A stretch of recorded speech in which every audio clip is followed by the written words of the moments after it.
Himalayan നദികളെന്നറിയപ്പെടുന്ന ഉത്തരപർവ്വത മേഖലയിൽ നിന്ന് ഉത്ഭവിക്കുന്ന സിന്ധു, ഗംഗ, ബ്രഹ്മപുത്ര നദികളെ പറ്റിയാണ് ഇന്ന് നാം പറയുന്നത്. ഒന്നാമത്തേതാണ് സിന്ധു നദി. ഇത് ഉത്ഭവിക്കുന്നത് ടിബറ്റിലെ മാനസരോവർ തടാകത്തിൽ നിന്നുമാണ്. ടിബറ്റ് എന്ന് പറയുന്ന പ്രദേശത്തെ മാനസരോവർ എന്ന് പറയുന്ന തടാകത്തിൽ നിന്നും ഉത്ഭവിച്ചൊഴുകുന്ന നദിയാണ് സിന്ധു നദി. ഏകദേശം 2880 കിലോമീറ്ററാണ് ഈ നദിയുടെ നീളം. ഇതിൽ 709 കിലോമീറ്റർ മാത്രമാണ് ഇന്ത്യയിലൂടെ ഒഴുകുന്നത്. സിന്ധു നദിയുടെ പ്രധാനപ്പെട്ട ഒരു പോഷക നദിയാണ് സലം. സിന്ധു നദി ടിബറ്റ്, ഇന്ത്യ, പാകിസ്ഥാൻ എന്നീ പ്രദേശങ്ങളിലൂടെ പടിഞ്ഞാറോട്ടൊഴുകി അറബിക്കടലിലാണ് എത്തിച്ചേരുന്നത്. ഓരോ നദിയും എവിടെ ഉത്ഭവിക്കുന്നു, ഏത് ദിശയിലേക്കാണ് ഒഴുകുന്നത്, എവിടെയാണ് എത്തിച്ചേരുന്നത് എന്ന് നാം അറിഞ്ഞിരിക്കണം. രണ്ടാമത്തേതാണ് ഗംഗാ നദി. ഉത്തരപർവ്വത മേഖലയിൽ നിന്ന് ഉത്ഭവിക്കുന്ന ഒരു പ്രധാന നദിയാണ് ഗംഗാ നദി. ഉത്തരപർവ്വത മേഖലയിലെ ഗംഗോത്രി ഹിമാനിയിലെ ഗോമുഖ് എന്ന് പറയുന്ന ഗുഹയിൽ നിന്നും ഉത്ഭവിച്ചൊഴുകുന്ന നദിയാണ് ഗംഗാ നദി.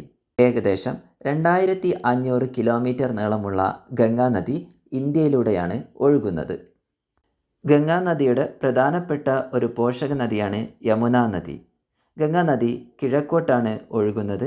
കിഴക്കോട്ടൊഴുകി ബംഗാൾ ഉൾക്കടലിലാണ് ഇത് എത്തിച്ചേരുന്നത്. മറ്റൊരു പ്രധാനപ്പെട്ട ഹിമാലയൻ നദിയാണ് ബ്രഹ്മപുത്ര നദി.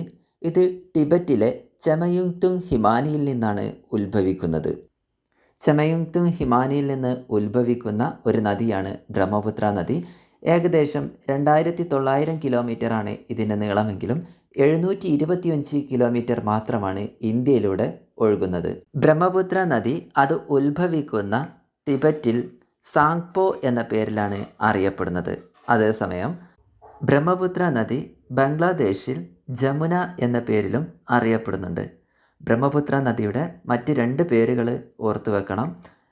ടിബറ്റിൽ സാങ്പോ എന്ന പേരിലും ബംഗ്ലാദേശിൽ ജമുന എന്ന പേരിലും അറിയപ്പെടുന്ന നദിയാണ് ബ്രഹ്മപുത്ര നദി. ഉത്തരപർവ്വത മേഖലയിൽ നിന്ന് ഉത്ഭവിച്ച് ഈ പർവ്വത മേഖലയുടെ വടക്കൻ ചെരുവിലൂടെ ഒഴുകുന്ന ബ്രഹ്മപുത്ര നദി കിഴക്കോട്ടൊഴുകി ബംഗാൾ ഉൾക്കടലിലാണ് എത്തിച്ചേരുന്നത്.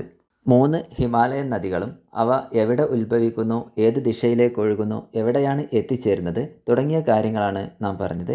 ഹിമാലയൻ നദികളുടെ പ്രധാനപ്പെട്ട സവിശേഷതകൾ എന്തെല്ലാമെന്ന് പറഞ്ഞുകൊണ്ട് ഒരു വീഡിയോ ചെയ്തിരുന്നു. അത് കാണാത്തവർ അത് കാണുക. വീഡിയോയുടെ ലിങ്ക് ഫസ്റ്റ് കമൻറ്റിൽ പിൻ ചെയ്ത് വെക്കാം. എക്സാമിന് മാപ്പ് തന്നിട്ട് ഈ നദികൾ അടയാളപ്പെടുത്താനായിട്ടുണ്ടായിരിക്കും. ഓരോ നദിയും എങ്ങനെയാണ് അടയാളപ്പെടുത്തിയിട്ടുള്ളത് എന്ന് ഓരോ മാപ്പും ശ്രദ്ധാപൂർവം നിരീക്ഷിച്ച് മനസ്സിലാക്കി വെക്കുക. ഇതുപോലെ എക്സാമിന് മാപ്പിൽ അടയാളപ്പെടുത്തി വെക്കുക. നന്ദി.